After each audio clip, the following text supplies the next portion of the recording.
make it up for me. Okay, so once upon a time, there was a king and a queen, and everything was great, except they just didn't have quite enough gold. And I mean, mostly the reason they didn't have enough gold was because the queen wasn't working anymore, because when she used to work full-time, she brought down plenty of gold. Things changed, and they had their villagers, and now they were still getting by, but it was a lot harder than it used to be, and everyone had to make some sacrifices.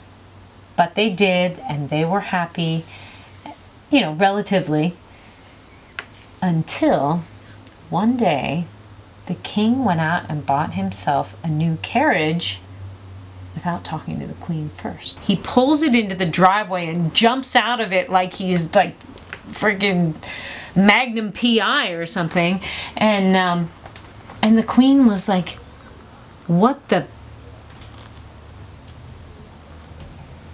heck are you thinking?"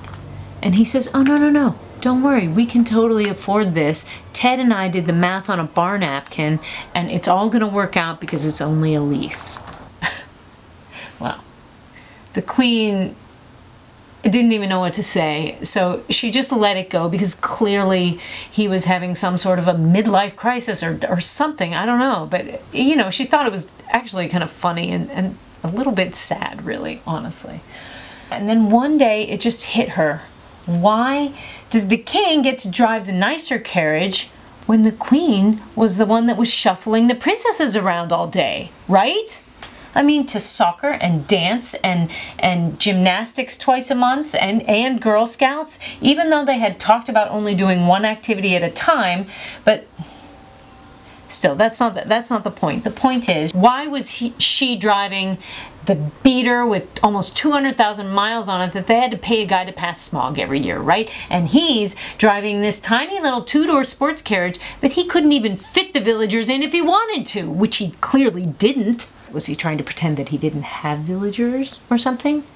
And who would he be wanting to pretend that to? Let me ask you that. So she could have gone to a really dark place with the whole thing, but she didn't.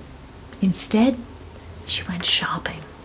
And she didn't go to Ross or TJ Maxx or Payless shoes. She went to a real store and she bought some real clothes for once. And she spent some serious coin. And she came home and she showed her clothes to the king the same way he showed his car to her. And oh, guess what? The king was pissed. "Really?" she said. "Well, I want you to know that I actually spent less on my little shopping trip than you spend on your carriage every month. You want me to do the math on a bar napkin for you?" Oh, and that really pissed off the king, didn't it? But he knew she was right. And that got the queen thinking, you know what? If you can spend that much on a car, then maybe you should take the queen out to dinner every once in a while, or to a movie. Like a movie the queen wants to see. And just to be clear, that would not be any movie starring a professional wrestler. What's the moral of this story, Mommy? Don't do your math on a bar napkin.